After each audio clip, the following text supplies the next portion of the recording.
Ce n'est pas une défaillance de votre téléviseur. N'essayez donc pas de régler l'image. Nous maîtrisons à présent toute retransmission. Nous contrôlons les horizontales et les verticales. Nous pouvons vous noyer sous un millier de chaînes ou dilater une simple image jusqu'à lui donner la clarté du cristal et même au-delà. Nous pouvons modeler votre vision et lui fournir tout ce que votre imagination peut concevoir.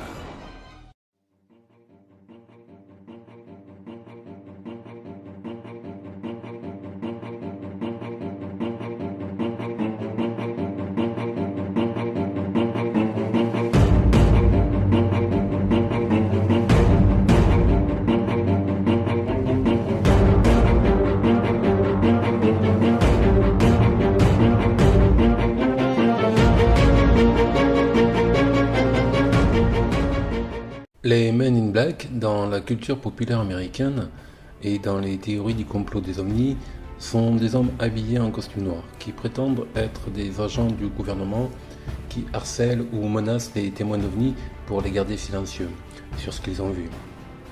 Il est parfois implicite qu'ils peuvent être eux-mêmes des extraterrestres. Le terme est également fréquemment utilisé pour décrire des hommes mystérieux travaillant pour des organisations inconnues d'une activité étrange. Le terme est générique bien sûr, utilisé pour désigner tout individu inhabituel, menaçant ou étrange dont l'apparition sur la scène peut être liée d'une manière ou d'une autre à une observation d'ovni ou une rencontre du troisième type. Les premiers rapports de Men in Black les décrivant souvent comme des hommes de petite taille, au teint basané, comme s'ils étaient profondément bronzés. Ils sont également décrits comme des gens normaux avec des costumes foncés et toute la peau colorée.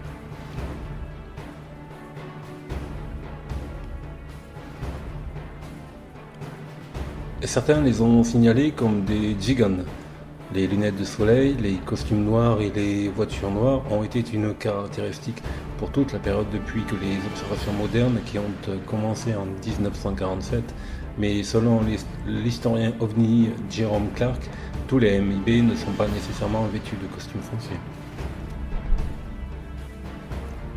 Certains rapportent que les MIB se ressemblent tous. Leur comportement souvent mécanique les a amenés à être décrits par certains comme des robots ou des androïdes. Leurs voix sont monotones et leurs visages sans émotion. Ils parlent d'une voix monotone terne, comme un ordinateur, et sont obscurcis avec des pommettes hautes, des lèvres fines, un menton pointu et les lèvres et les yeux légèrement inclinés.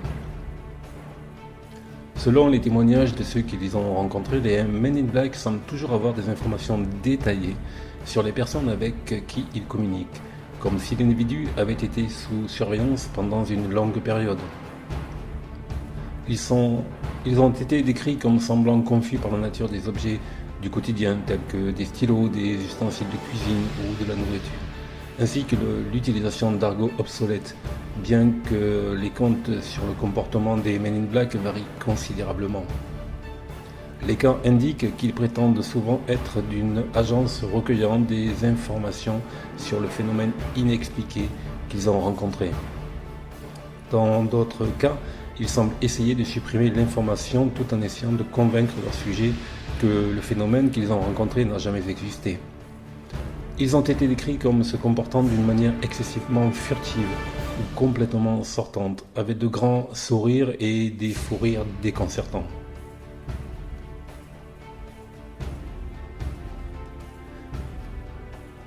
Dans la communauté de recherche sur les ovnis, les hommes en noir prétendent souvent appartenir à l'US Air Force, à la CIA ou au FBI. Ceux qui les ont rencontrés disent qu'ils produisent une identification, mais lorsque la vérification est demandée plus tard, les personnes décrites n'existent pas.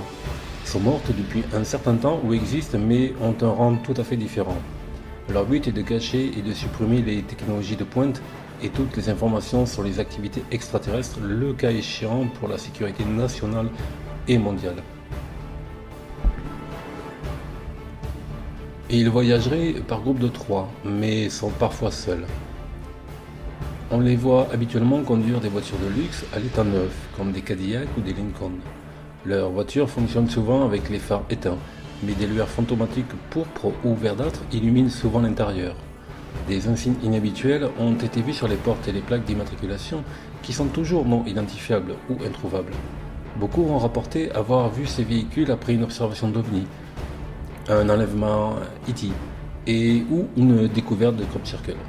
Certaines personnes croient que les MIB sont des agents du gouvernement, certaines personnes croient que ce sont des extraterrestres. La première occurrence signalée des Men in Black a été faite par Albert Bickender, l'éditeur d'une publication sur les soucoupes volantes appelée Space Review. Dans le numéro d'octobre 1953, il a publié une annonce indiquant qu'il avait trouvé des informations qui résoudraient le mystère de la soucoupe volante, mais qu'il ne pouvait pas l'imprimer parce qu'il avait reçu l'ordre de ne pas le faire. Il a mis fin à l'annonce en avertissant les autres dans la recherche sur les ovnis d'être très prudents. Il a ensuite arrêté la publication. Plus tard, dans une interview, Bender a déclaré que 3 hommes portant des costumes sombres lui avaient demandé et ordonné d'arrêter de publier sa revue. Et qu'il avait respecté l'ordre parce qu'il avait été très effrayé. Plus tard, il a publié un livre intitulé Flying Saucer et Les 3 hommes en noir. Dans son livre The UFO Silencer, Timothy Beckley a tenté de donner un aperçu des rencontres MIB importantes et représentatives. Selon Beckley, les MIB ont été avec nous pendant certaines années.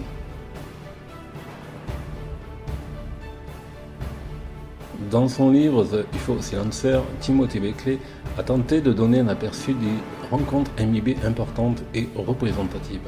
Selon Beckley, les MIB ont été avec nous pendant des centaines d'années, spéculant que des personnages aussi divers que l'histoire des sorciers et du folklore, comme les hommes en noir élisabéthains, l'homme noir américain et les rapports de voyageurs malveillants de la fin du XIXe siècle, étaient des manifestations de ce que nous savons maintenant.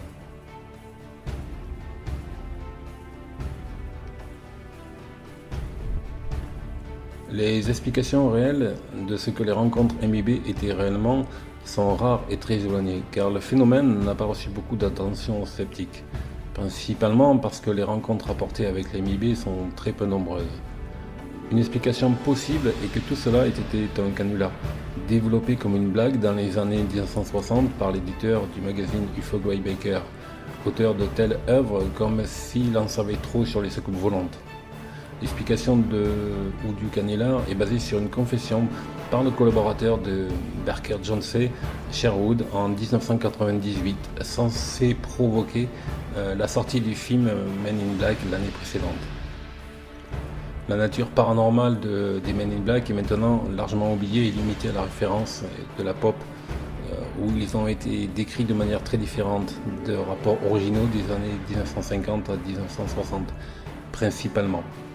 Ils sont dépeints comme des agents gouvernementaux secrets. Des films tels que Men in Black et que Matrix sont les exemples les plus marquants de personnages basés sur le concept de MIB, plutôt que sur les personnages MIB réels, bien que les MIB du jeu Deus Ex avaient des voix robotiques dérangeantes.